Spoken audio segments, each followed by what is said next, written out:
Ya, shalom suami istri, bapak ibu yang dikasihi Tuhan. Pada episode kali ini kita akan belajar benarkah demokrasi bisa meruntuhkan sebuah kota.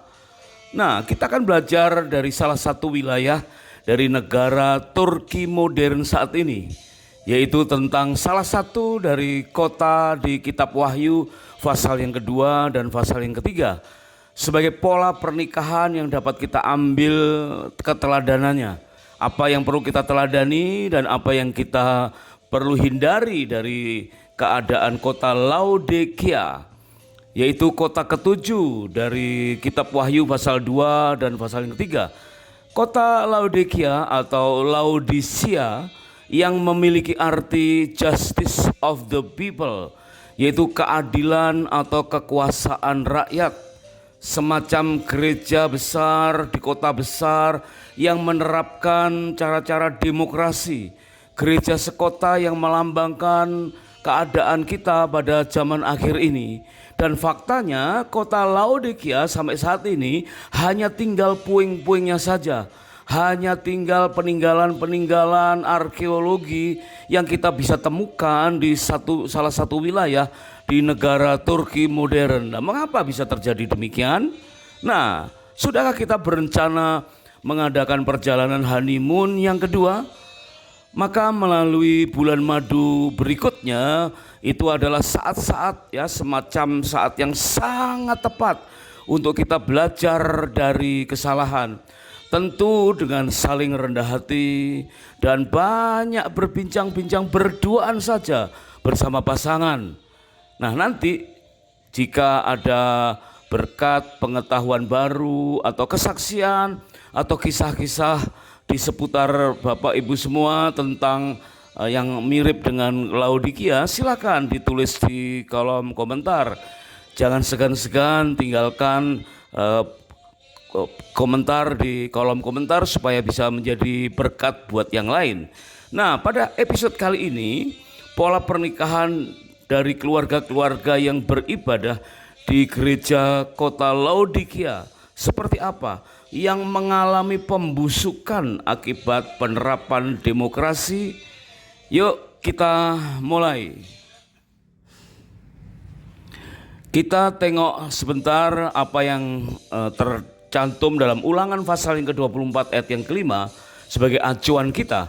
Yaitu begitu seseorang menikah, maka akan dibebaskan, harus dibebaskan dari urusan rumah tangga atau dibebaskan dari peperangan, demi untuk saling menyenangkan atau menyukakan hati dengan pasangannya. Dan waktu selama 1 tahun dikatakan itu merupakan waktu yang sangat panjang. Tentu bukan soal durasinya, tetapi soal bagaimana kita bisa mengambil waktu yang spesial, fokus dengan hal yang sangat penting. Jadi 1 tahun belajar dari kejadian-kejadian yang bisa membusukkan kesatuan rumah tangga, seperti apa yang telah dialami oleh gereja-gereja di kota Laodikia. Nah, mari kita akan baca sekarang di dalam kitab Wahyu pasal yang ketiga, ayat yang ke-14 sampai dengan ayat yang ke-16. Firman Tuhan berkata, "Tuliskanlah kepada malaikat jemaat di Laodikia, aku tahu segala pekerjaanmu, engkau tidak dingin dan tidak panas. Alangkah baiknya jika engkau dingin atau panas. Jadi karena engkau suam-suam kuku dan tidak dingin atau panas, aku akan memuntahkan engkau dari mulutku." Wah, ini suatu keadaan yang sangat memprihatinkan. Kita tahu bahwa ketujuh gereja di seputaran negara Turki itu memiliki keistimewaan, mempunyai kelemahan dan kekuatan. Masing-masing ada yang disanjung, ada yang ditegur, dan ditegur oleh Tuhan tentu tidak sama keras. Ada yang ditegur ringan, tapi ada juga berkat-berkat yang tersedia. Nah, kota yang terakhir dari kitab Wahyu 2 dan Wahyu 3 ini yaitu kota Laodikia. Betapa sangat memprihatinkan, karena kota ini adalah kota yang besar, kota metropolitan, kota perdagangan yang sangat penting, dan kota itu dipenuhi dengan gereja-gereja yang bertumbuh dengan luar biasa. Yohanes, seorang rasul dari Tuhan Yesus yang dikatakan diizinkan Tuhan hidup sampai sekitar 100 tahun. Ya, tidak ada yang tahu tepat berapa umurnya, tetapi dikatakan Yohanes ini tinggal di sebuah pulau, yaitu Pulau Patmos, yang sekarang termasuk wilayah negara Turki, mendapatkan pewahyuan dari Tuhan untuk menegur keadaan kita di zaman sekarang ini melalui apa yang ia lihat dalam penglihatan tentang 7 kota. Dan di kota-kota itu berdiri gereja-gereja besar, tetapi faktanya hari ini kita hanya melihat reruntuhannya saja. Dan kota yang terakhir ini kota yang sangat memprihatinkan. Dikatakan, aku tahu segala pekerjaanmu. Engkau tidak dingin dan tidak panas. Coba bayangkan Bapak Ibu suami istri, ya, gereja yang besar tetapi dikatakan jemaatnya terdiri dari keluarga rumah tangga yang tidak dingin dan tidak panas. Alangkah baiknya jika engkau dingin atau panas. Jadi karena engkau suam-suam kuku dan tidak dingin atau panas, aku akan memuntahkan engkau dari mulutku. Waduh, ini sesuatu yang sangat memprihatinkan, ya. Meskipun secara ekonomi mereka berkecukupan, mungkin mereka membuka bisnis dengan sangat berhasil dan beribadah di gereja yang cukup besar. Mereka rela untuk patungan, mereka rela untuk menabur, sehingga gereja itu sangat-sangat diberkati. Tetapi dalam hati mereka Tuhan tahu, mereka itu suam-suam kuku dan Tuhan ingin memuntahkan mereka. Perhatikan ayat yang ke-17. Mengapa demikian? Dikatakan Wahyu 3 ayat yang ke-17. Karena engkau berkata, aku kaya dan aku telah memperkayakan diriku dan aku tidak kekurangan apa-apa. Dan karena engkau tidak tahu bahwa engkau melarat dan malang, miskin, buta dan telanjang. Ayat yang ke-18. Maka aku akan menasihatkan engkau supaya engkau membeli daripadaku emas yang telah dimurnikan dalam api, agar engkau menjadi kaya, dan juga pakaian putih supaya engkau memakainya, agar jangan kelihatan ketelanjanganmu yang memalukan, dan lagi minyak untuk melumas matamu supaya engkau dapat melihat. Ayat yang ke-19. Barang siapa kukasihi, ia kutegur dan kuhajar. Sebab itu relakanlah hatimu dan bertobatlah. Lihat, aku berdiri di muka pintu dan mengetuk. Jikalau ada orang yang mendengar suaraku dan membukakan pintu, aku akan masuk mendapatkannya, dan aku makan bersama-sama dengan dia, dan ia bersama-sama dengan aku. Ayat yang ke-21. Barang siapa menang, ia akan kududukkan bersama-sama dengan aku di atas tahtaku, sebagaimana aku pun telah menang dan duduk bersama-sama dengan Bapakku di atas tahtanya. Bapak, Ibu, suami, istri yang sedang mengadakan honeymoon yang kedua, masa honeymoon adalah masa yang sangat spesial. Masa bulan madu yang dengan hati terbuka kita berkesempatan untuk menguliti kelemahan dalam berumah tangga. Tentu dengan jujur, dengan keterbukaan, ya. Mungkin juga menguliti kelalaian pola bergereja sebagai keluarga rohani dan menegur kesalahan di dunia kerja. Benar-benar merupakan sarana untuk melakukan introspeksi dan rela belajar dari kesalahan. Kalau kita tengok kembali apa yang Tuhan katakan tentang 6 gereja sebelumnya, dimulai dari kitab dari Efesus, kota Efesus, kemudian kota Smyrna, kota Pergamus, kota Tiatira, kota Sardis, kota Philadelphia, dan yang ketujuh adalah kota yang terakhir, yaitu kota Laodikia atau Laodicea. Terdiri dari gereja-gereja besar karena kota itu juga besar, ya. Memang tidak semuanya mendapatkan teguran yang sama keras, tetapi perhatikan ada benang merahnya, ya. Yaitu bahwa masing-masing dinilai secara keseluruhan. Terlebih adalah tentang apa yang dikejar. Dan ini merupakan kelemahan kita pula. Ini merupakan kendala terbesar kita. Yaitu kendala terbesar kita adalah ketidakmampuan membedakan memenuhi kebutuhan atau memahami keinginan Tuhan, sehingga mengejar apa yang salah. Seharusnya kita cukup untuk berupaya memenuhi kebutuhan kita sesuai dengan keinginan Tuhan. Ya, jika keinginan Tuhan, cara-cara Tuhan, hikmat dari Tuhan kita pakai, otomatis kita akan mudah untuk memenuhi kebutuhan kita. Tapi ternyata tidaklah demikian sebagian kita yang diwakili oleh orang-orang di Laodikia, kota yang ketujuh. Yaitu seringkali kita mengejar apa yang salah. Bukan sekedar memenuhi kebutuhan, tapi memenuhi keinginan duniawi kita sendiri. Sehingga kita salah di hadapan Tuhan. Gereja-gereja besar terutama yang ada di kota yang ketujuh, yaitu kota Laodikia atau Laodicea, yang memiliki arti justice of the people, yaitu keadilan atau kekuasaan rakyat, semacam gereja yang menerapkan demokrasi. Wah, ini sangat memprihatinkan ya. Kita pernah belajar bahwa awal mula gereja di zaman ini umumnya itu gabungan dari beberapa orang yang merasa dirinya adalah bersaudara ya, dari sahabat bersaudara jadi family, sehingga ada ya hukum kekerabatan yang mereka praktekkan ya. Kemudian dari beberapa orang membuat semacam persekutuan doa atau kelompok sel, kemudian berkembang akhirnya beribadah di hari Minggu dan mendaftarkan diri sebagai gereja. Kemudian gereja ini berkembang, puji Tuhan, dari semangat kekeluargaan, ada hukum kekerabatan yang dipraktekkan, maka timbullah suatu cara-cara untuk menerapkan berorganisasi dengan cara-cara yang biasa dikenal.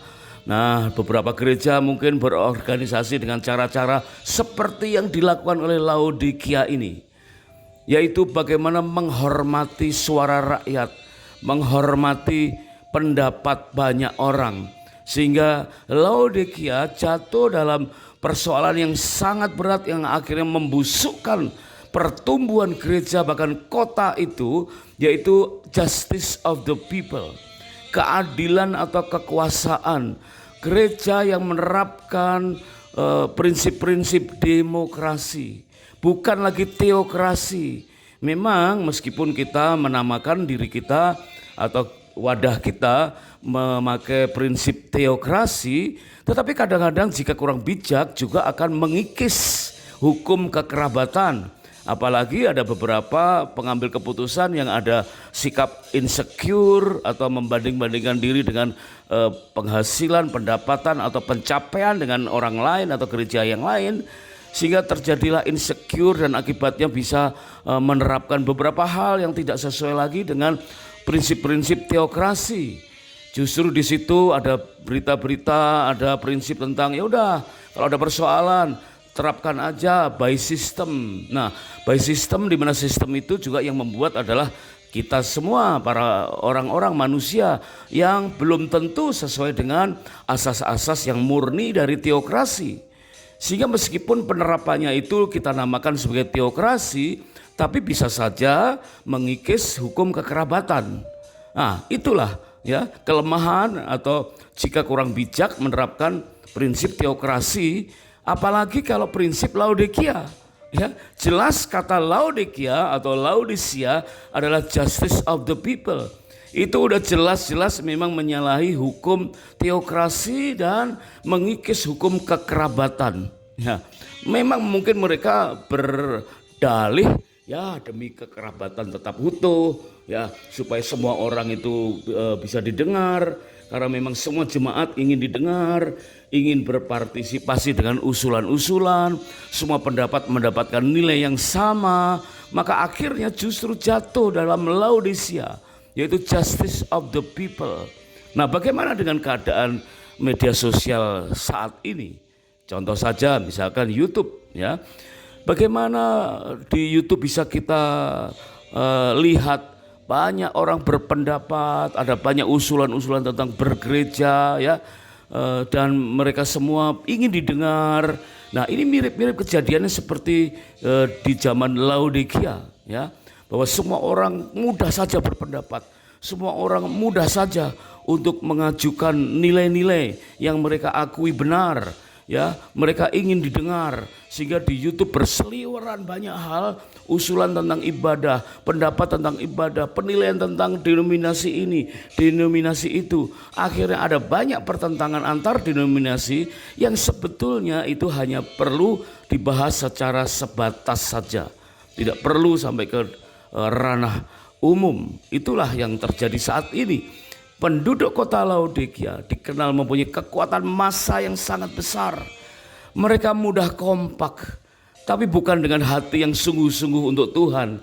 Mereka bukan on fire, menyala-nyala hatinya karena sungguh-sungguh mengasihi Tuhan. Bukan, tetapi karena terdorong oleh karena adanya demokrasi. Ya, banyak orang berpikir, ya saatnya. Ya, karena gereja ini menerima usulan, mendengar pendapat semua orang, maka menggebu-gebulah mereka. Tetapi justru itu memadamkan atau mendinginkan cinta akan Tuhan. Mereka mudah untuk dimotivasi, untuk menabur, ditantang untuk melakukan proyek-proyek apapun juga. Mereka mudah untuk bersepakat memberi bantuan, tetapi memberi belum tentu karena mengasihi. Ya, kita tahu prinsip ini, bahwa kalau orang mengasihi pasti inginnya memberi, ya. Bahkan Tuhan Yesus dikatakan karena mengasihi jemaat, dia rela memberikan nyawanya, ya, memberikan dirinya, mengorbankan nyawanya. Itu karena begitu besar kasih Allah akan dunia ini, maka ia rela mengorbankan nyawanya. Tetapi ada prinsip kemudian yang mengatakan orang memberi belum tentu karena mengasihi. Bisa saja karena terdorong, ya tidak enak dengan yang lain. Karena toh ini kan kesepakatan semua atas usulan-usulan kita sendiri. Semua orang layak untuk didengar dan akhirnya sepakat. Dan kita berangkat dari kesepakatan itu yang padahal belum tentu sesuai dengan teokrasi. Bapak, ibu, suami, istri yang sedang mengadakan honeymoon yang kedua, keadaan Laodikia atau kota Laodisia ini sangat-sangat memprihatinkan di tengah-tengah pertumbuhan gereja yang begitu pesat. Ya, gereja berkembang, jemaatnya berkembang, berhasil dengan berbagai macam usaha.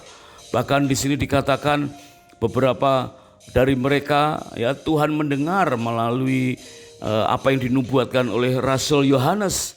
Karena engkau berkata, aku kaya dan aku telah memperkayakan diriku dan aku tidak kekurangan apa-apa. Wow, ini ya Wahyu 3 ayat 17 ini, ya, itu merupakan isi hati dari orang-orang yang di Laodisia.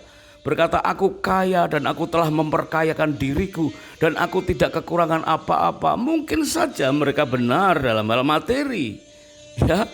Tetapi Tuhan berkata, karena engkau tidak tahu bahwa engkau melarat dan malang, miskin, buta dan telanjang. 3 MBT itu di mata Tuhan, ya. Di mata manusia mereka kaya, telah memperkayakan diri dan tidak kekurangan apa-apa. Itu di mata manusia. Tetapi di mata Tuhan mereka 3 MBT, yaitu apa? Melarat dan malang dan miskin, buta dan telanjang. Coba perhatikan 3 MBT ini. Melarat nggak beda dengan miskin, ya, cuma dimensinya beda, ya. Malang, wah, kelihatannya sukses dalam bidang usaha, banyak hartanya, tapi malang, mungkin terjerumus oleh ikatan-ikatan mamon, lebih cinta akan uang. Kemudian mereka dikatakan buta dan telanjang. Meskipun mereka tidak buta secara jasmani, mereka memakai pakaian-pakaian yang mahal, tapi Tuhan menilai mereka telanjang. Jadi sangat-sangat memprihatinkan keadaan orang-orang yang ada di kota Philadelphia ini, di Laodikia ini. Gereja besar, gereja di Laodikia, gereja yang dikatakan justice of the people, gereja yang mengandalkan demokrasi, ya, pendapat semua orang didengarkan dan diakomodir. Sumber daya di berbagai bidang tersedia dengan berlimpah. Ini kota yang sangat berkembang, gereja-gereja besar. Kota Laodikia berisi gereja-gereja yang bertumbuh secara fisik.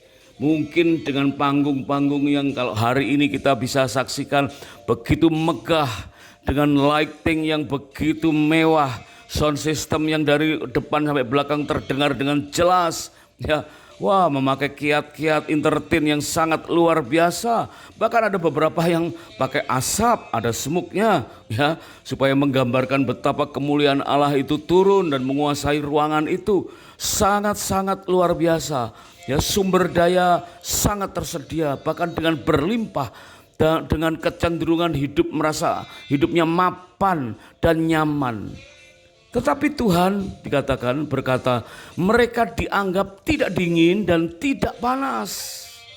Coba Bapak, Ibu, suami, istri hari ini kita renungkan ya. Saat kita mengadakan honeymoon yang kedua, bulan madu kedua, renungkan keadaan kita, ibadah kita, kerohanian kita hari-hari ini. Antara pilihan antara online, onsite, antara cukup beribadah atau melayani, ya, itu sekarang kita bisa melihat itu merupakan suatu kutub yang sangat berjauhan. Jika 30-40 tahun yang lalu gereja-gereja di Indonesia sedang bertumbuh, rasa-rasanya kita sulit untuk membedakan antara orang yang sekedar beribadah dengan ibadah dan melayani. Karena semua jemaat rindu untuk melayani, semua jemaat menyodorkan kemampuannya, ya menyodorkan talentanya untuk ambil bagian, mempertajam karunia. Kalau sekarang nampak ya jemaat-jemaat pelayan juga pengennya tetap seperti jadi jemaat. Bahkan ada pilihan ibadah online atau onsite. Bahkan ada juga yang sekarang istilahnya jemaat YouTube. Coba ya jemaat YouTube yang suam-suam. Nanti kita akan bahas di episode yang tersendiri bagaimana kita mengantisipasi hal demikian. Nah, sebab itu Tuhan berkata alangkah baiknya jika mereka itu dingin atau panas, karena mereka suam-suam kuku dan tidak dingin dan atau panas, maka Tuhan akan memuntahkan mereka dari mulut Tuhan. Tuhan nek melihat keadaan gereja Laodikia atau keadaan kita semacam ini. Gereja sekota Laodikia terdiri dari keluarga-keluarga yang kaya, yang telah memperkayakan diri, tidak kekurangan apa-apa. Padahal di hadapan Tuhan mereka dianggap melarat dan malang, miskin, buta dan telanjang. Mari kita belajar dari kesalahan semacam ini.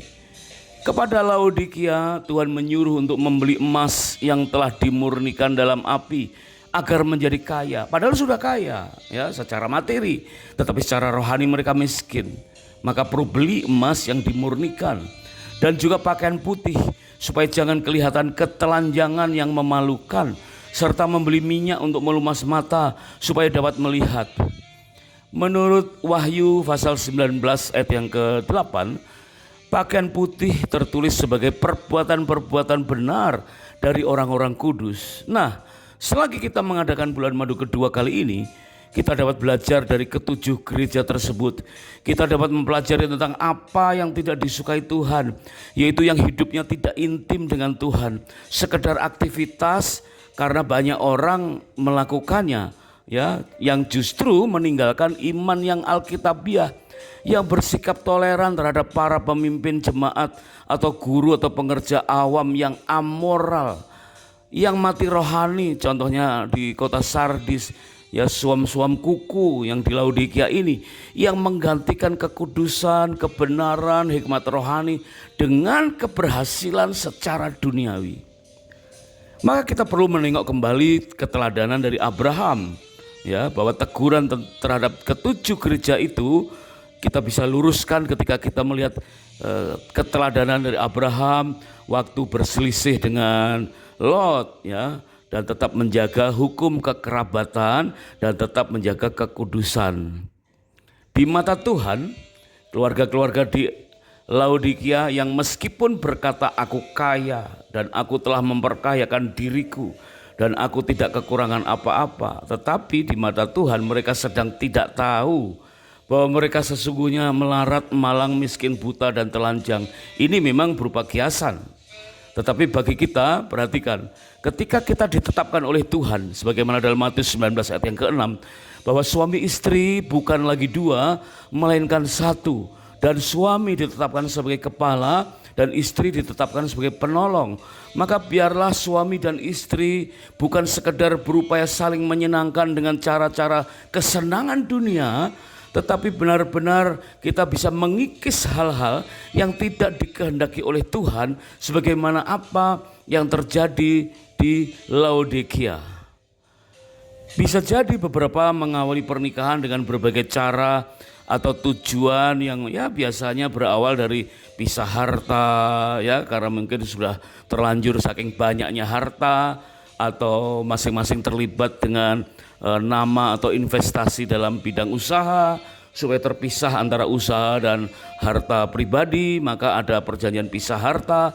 Tetapi itu merupakan suatu celah yang membuat mereka dalam keadaan secara rohani melarat, malang, miskin, buta, dan telanjang. Maka kita harus membedakan antara status dan fungsi. Kita akan belajar bagaimana cara untuk mengenal apa yang disukai dan yang tidak disukai Tuhan. Yaitu bahwa kita mungkin berstatus sebagai orang yang diberkati. Kita mengejar status sebagai orang yang diberkati. Padahal kita, ya, Tuhan inginkan supaya kita berfungsi menjadi berkat. Sebagaimana Abraham, diberkatilah orang yang memberkati engkau. Dan kemudian Abraham juga menjadi berkat. Wah, luar biasa ya. Abraham mengabaikan sekedar status diberkati dengan lebih memilih kita menjadi berkat. Maka Abraham ya mempersilahkan Lot untuk memilih apa yang dipandang mata baik oleh Lot dan tidak mempersoalkan pilihannya. Dia berserah kepada Tuhan.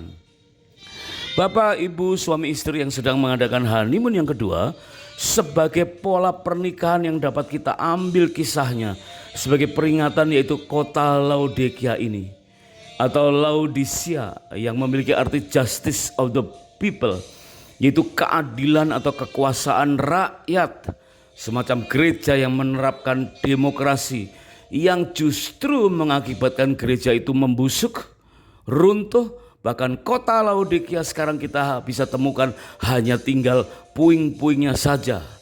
Mereka membiarkan dirinya terlalu lama tidak bergairah dalam ibadah mereka. Mereka mungkin semangat dalam kegiatan-kegiatan lain, ya, di luar gereja, kegiatan-kegiatan yang lain.